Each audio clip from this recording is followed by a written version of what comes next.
Welcome dear rockers, कैसे हो आप सभी। आज हम देखने वाले हैं the Rodrigues and the beyond. Movie की शुरुआत स्पेन से होती है, जहां निको नाम का लड़का अपने और अपने परिवार के बारे में बता रहा होता है कि हमारा परिवार बिल्कुल ही नॉर्मल सा है, कभी किसी तरह का एडवेंचर हमें नहीं मिला, इसलिए मैंने तो अपने परिवार को सबसे बोरिंग परिवार का टाइटल दे दिया है। अब दोस्तों, वो अपने परिवार के लोगों के बारे में बताता है कि उसके पिता रॉड्रिग्स बैंक में काम किया करते थे, लेकिन कुछ अंग्रेजों से मिलने के बाद उन्होंने हार्डवेयर की दुकान खोली और उसी से इनका गुजारा चल रहा है। जिसके बाद निको अपनी फैमिली के साथ अपनी दादी टीना के घर जाने के लिए निकल जाता है, क्योंकि आज उनका बर्थडे है ना, इसीलिए। वहां आने के बाद टीना सभी को देखकर बड़ी खुश भी हो जाती है। पर जब सभी पार्टी के बाद घर जा रहे होते हैं, तभी निको अपना रूबिक्स क्यूब टीना के पास ही भूल जाता है, और जैसे ही वो उसको लेने के लिए वापस जाता है, टीना निको को एक एनवलप देते हुए कहती है, ये तुम्हारे दादाजी ने दिया था, उन्होंने मुझसे कहा था कि जब निको 15 साल का हो जाए तब उसको दे देना, लेकिन जैसा कि तुम जानते हो कि मेरी याददाश्त अब कमजोर हो चुकी है और कहीं मैं भूल न जाऊं, इसलिए मैं ये तुम्हें अभी दे रही हूँ, और इसे सिर्फ तुम जब 15 साल के हो जाओगे तभी खोलना,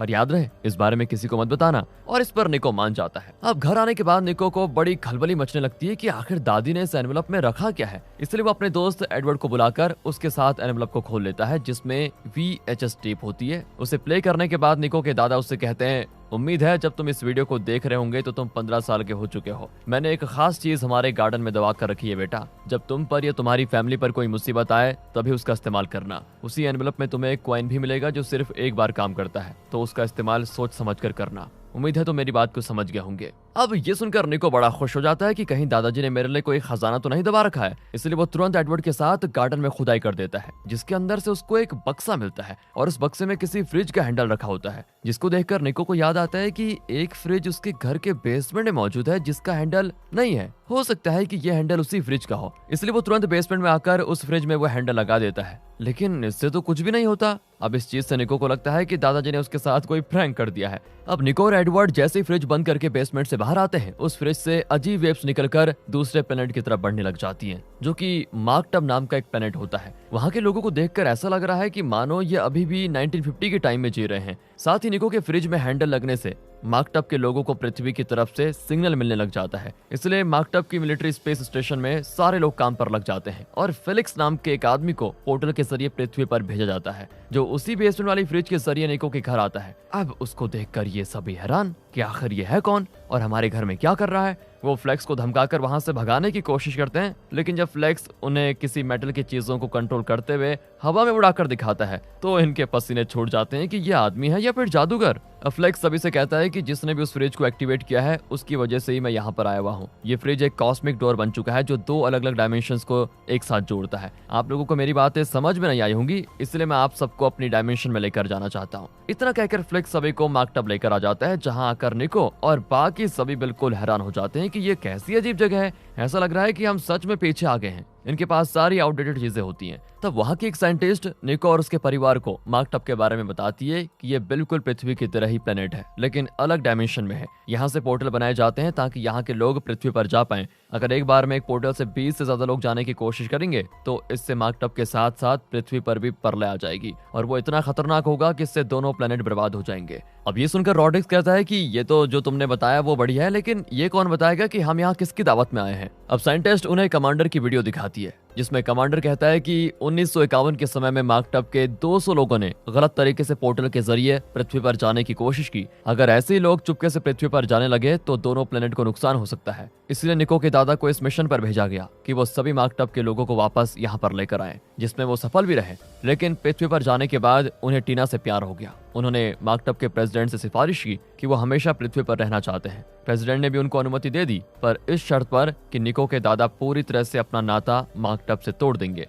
और टीना के लिए वो प्रेसिडेंट की ये सारी शर्त मान गए। इसलिए प्रेसिडेंट ने एक झूठी न्यूज मार्कटब में वायरल करवा दी कि एक एक्सीडेंट में निको के दादा मारे गए, जिसके बाद उन्हें मार्कटब के लोगों से छुपाकर पृथ्वी पर भेज दिया गया। लेकिन उन्होंने हमारे साथ धोखा किया, और जाने से पहले उन्होंने मार्कटब के अंदर किसी जगह पर एक पोर्टल बना दिया जो आज भी मौजूद है, और हमें उसी पोर्टल की तलाश है। हम करीब 50 साल से उस पोर्टल को ढूंढ रहे हैं, लेकिन अभी तक वो हमको मिला नहीं। हमने सारे पोर्टल बंद कर दिए हैं सिवाय निको के दादा के द्वारा बनाए गए पोर्टल को। उस पोर्टल के बंद न होने की वजह से हमारा मार्कटब प्लेनेट 1951 से आज तक उसी समय में अटक चुका है। हम खुद को आगे बढ़ा ही नहीं पा रहे हैं, मानो यहाँ का समय बिल्कुल अटक गया हो। जब तक पोर्टल बंद नहीं होगा यहाँ की चीजें बिल्कुल नॉर्मल नहीं होंगी। लेकिन अब हमें उस फ्रिज के जरिए पता चल चुका है कि निको के दादा पृथ्वी पर कहाँ रहते थे। मुझे उम्मीद है कि अगर हमने वहां की तलाशी ली तो हमें उस पोर्टल के बारे में पता चल जाएगा जो पृथ्वी से मार्कटब को कनेक्ट करता है वही। उसके बाद उसे भी हमेशा के लिए बंद कर दिया जाएगा तो हमारे लिए बढ़िया रहेगा। अब ये सारी बात जानकर निको और उसका परिवार तो हैरान रह जाते हैं कि ये क्या क्या चीजें हो रही है। निको को तो ये जानकर भी हैरानी होती है कि दादा पृथ्वी से थे ही नहीं, जिसके बाद सभी को पृथ्वी पर वापस भेज दिया जाता है। जहाँ आने के बाद निको के परिवार में कुछ लोगों के पास तो अलग अलग सुपर पावर्स आ जाती हैं, जिसमें निको की छोटी बहन खुद को इनविजिबल बना सकती है। अब ये देखकर फिर से सभी हैरान। जिसके बाद फेलिक्स रॉड्रिग्स और उसकी पत्नी जूलिया को एक ब्रेसलेट देते हुए कहता है, जैसा कि तुम्हें पता चल गया होगा कि तुम्हारे परिवार वालों में कुछ के पास सुपर पावर्स आ चुकी हैं, तो उस पावर को तुम्हें पृथ्वी के लोगों से छुपा कर रखना होगा। ये पावर तुम्हें मार्कटब से यहाँ आने पर मिली है। अगर निको के दादा वाला पोर्टल बंद कर दिया गया तो तुम सब फिर से नॉर्मल हो जाओगे, लेकिन याद रहे ये चीज पृथ्वी वालों को पता नहीं चलनी चाहिए। अगर उन लोगों को तुम्हारे ऊपर शक हुआ तो तुम्हारा ब्रेसलेट हरे रंग का हो जाएगा, और अगर तुम लोग सिचुएशन को संभालने में नाकामयाब रहे तो ये ब्रेसलेट नीले रंग का बदल जाएगा, जो कि तुम्हारी आखिरी वार्निंग होगी। अगर तब भी तुम लोगों ने कुछ नहीं किया तो ये ब्रेसलेट लाल हो जाएगा, यानी कि उसी टाइम तुम्हें हमेशा के लिए पृथ्वी से निकाल कर मार्कटब में शिफ्ट कर दिया जाएगा, ताकि कोई भी पृथ्वी वाला हमारे मार्कटब के बारे में जान ना पाए। अब ये सुनकर रॉड्रिग्स और जूलिया बिल्कुल हैरान। फ्लेक्स उनको एक राइफल भी देता है जो उन्हें डेविड नाम के आदमी से बचाने में मदद करेगा, क्योंकि डेविड के पिता को निको के दादाजी ने जेल में बंद करके मार दिया था, जिसका बदला डेविड अब इनके परिवार से ले सकता है। ये वार्निंग वो देता है। साथ ही ये राइफल ट्रिगर से नहीं बल्कि दिमाग से चलती है। वो कहता है कि तुम्हें अपने दिमाग से कंट्रोल करके इस राइफल को चलाना होगा, और एक बार किसी पर इस राइफल का इस्तेमाल कर दिया तो वो स्पेस में बने जेल के अंदर कैद हो जाएगा। इतना कहकर फेलिक्स वो राइफल जूलिया को दे देता है, लेकिन तब वो रॉड्रिग्स की एक्स को याद करने लग जाती है, क्योंकि रॉड्रिग्स की एक्स पर इसका बहुत ज्यादा गुस्सा है, मतलब जूलिया का, और गुस्से में वो उस राइफल को चला भी देती है जो सीधे बेचारे फ्लेक्स पर जाकर लग जाती है। इससे वो बेचारा स्पेस में बनी जेल में कैद हो जाता है। अब ये करने के बाद रॉड्रिग्स जूलिया से कहता है कि ये क्या कर दिया तुमने, अब हमारी मदद कौन करेगा, जिससे वो फिर परेशान हो जाती है कि ये कैसी गलती हो गई मुझसे। साथ ही निको की बड़ी बहन अचानक से ही डिलीवरी के लिए आया हुआ सारा सामान अपने हाथ से उठा लेती है। अब ये देखकर तो उसकी सुपर पावर का पता चल जाता है कि वो किसी भी भारी सामान को आसानी से उठा सकती है। इधर मार्कटब में एक आदमी डेविड के पास आकर उसे रॉड्रिग्स और उसके परिवार के बारे में बताता है कि हमें पता चल चुका है कि वो लोग पृथ्वी में कहां पर रहते हैं। ये सुनकर तो डेविड बड़ा खुश हो जाता है और अपने साथियों को आदेश देता है कि तुम्हें उसे पकड़ कर लाना होगा मेरे पास। जो गलती निको के दादा ने की थी उसकी भरपाई अब उसका परिवार करेगा। अगले सीन में रॉड्रिग्स अपने हार्डवेयर की दुकान पर आता है, जहाँ काम करने वाला लड़का टियो उससे कहता है कि वो अंग्रेज बॉस आपसे मिलने आया हुआ था, मैंने बहाना कर दिया है कि आपकी माँ की तबीयत खराब है इसलिए आप दुकान पर नहीं आएंगे।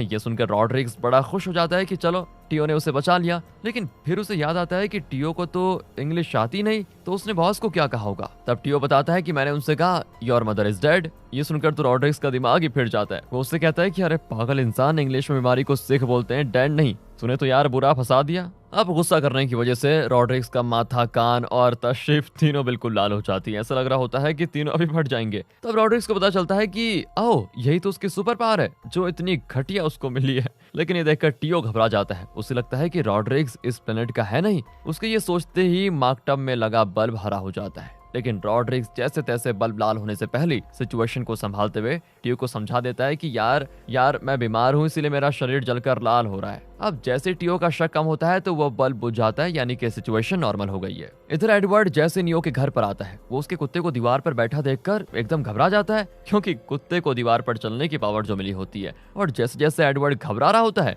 बल्ब हरे से सीधा नीले तक पहुंच जाता है। लेकिन नियो भी उसको समझा बुझाकर शांत करवा देता है कि सब उसी फ्रिज की वजह से हो रहा है, और तब जाकर उसका बल्ब बुझ जाता है। दूसरी तरफ हम जेम्स नाम के एक एजेंट को देखते हैं जो कि मार्कटब के मिलिट्री स्पेस स्टेशन में काम करता है, लेकिन वो डेविड का जासूस भी है दोस्तों। उसे जब पता चलता है कि फ्लेक्स स्पेस की जेल में कैद है तो वो खुश हो जाता है, क्योंकि यही उसके पास अच्छा मौका है रॉड्रिग्स और उसके परिवार के पास जाने का, ताकि वो पृथ्वी के लोगों को ये बता पाए कि इन लोगों पर पावर्स आ गई है, और इससे होगा ये कि बल्ब लाल हो जाएगा और वो सभी मार्कटब में आ जाएंगे। उसके बाद डेविड उन्हें अपने कब्जे में लेकर उनको सजा दे पाएगा। इधर घर पर टीना की भी सुपर पावर्स जाग जाती है, क्योंकि वो निको के दादा की पत्नी थी ना, और सभी की पावर जगने की वजह से उसकी भी पावर जाग जाती है। उसे ऐसी पावर मिली होती है कि वो हवा में फ्लोट करने लग जाती है, मानो उसके लिए पृथ्वी नहीं बल्कि चांद है, जहाँ पर ग्रेविटी नहीं है। अब अगले सीन में निको और एडवर्ड उस फ्रिज के पास आते हैं जहाँ उनको कॉइन लगाने की एक जगह दिखाई देती है। ये देखकर उन्हें याद आता है कि निको के दादा ने उस वीडियो में कहा था ये कॉइन सिर्फ एक बार काम करेगा, और जैसे ही वो उस कॉइन को फ्रिज में लगाते हैं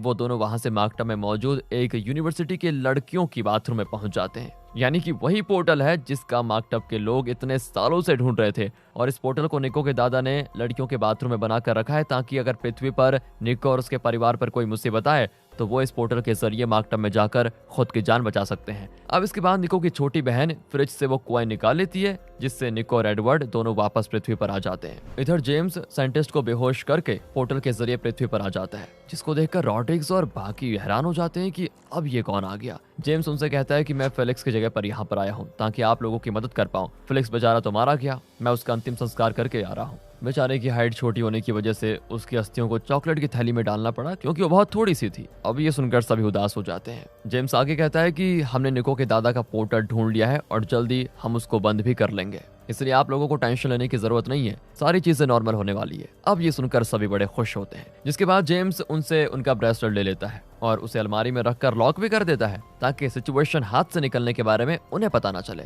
अब घर पर एक कमिश्नर आता है जो कि जूलिया का पेशेंट है, क्योंकि जूलिया एक साइकोलॉजिस्ट है ना, और कमिश्नर को ये शिकायत है कि उसे हेलुसिनेशन आते हैं। जूलिया उसे अंदर आने देना नहीं चाहती थी, क्योंकि अगर किसी को उनकी पावर्स के बारे में पता चल जाए तो बुरा हो जाएगा, मतलब सभी को मार्कटब जाना पड़ेगा। बट जेम्स तो यही चाहता था कि ये सभी वहां चले जाएं, इसलिए वो कमिश्नर से कहता है कि आइए आइए आइए अंदर आइए, आप ही का इंतजार था। कमिश्नर अंदर आ जाता है, जहां आने के बाद वो जैसे ही निको की बहन की इनविजिबल वाली पावर देखता है, बल्ब हरा हो जाता है। लेकिन जूलिया कहती है यही तो आपको हेलुसिनेशन हो रहे हैं, इसे मैं ठीक कर दूंगी, कोई बात नहीं। इधर फ्लैक्स जैसे तैसे जेल के बाहर आ जाता है, जहां सारे लोगों को जेम्स की सच्चाई पता चल जाती है। साथ ही उन्हें निको के दादा का पोर्टल भी मिल गया है, इसलिए साइंटिस्ट फ्लैक्स से कहती है कि तुम्हें लड़कियों के बाथरूम वाले पोर्टल को बंद करके रॉड्रिग्स के पास जाना होगा, क्योंकि उनकी जान खतरे में है। जेम्स कैसे भी करके उन्हें डेविड के पास ले जाने की कोशिश करेगा। अब इस पर फ्लैक्स मान जाता है और बाथरूम वाले पोर्टल से पृथ्वी के लिए निकल जाता है। इधर रॉड्रिग्स के घर पर एडवर्ड के माता पिता उससे मिलने आते हैं, जिन्हें भी जेम्स अंदर बुला लेता है। उसी के साथ साथ रॉड्रिग्स के बॉस भी वहां पर आ चुके होते हैं, क्योंकि बॉस के हिसाब से तो वो यहाँ पर टीना के फ्यूनरल में आए हैं।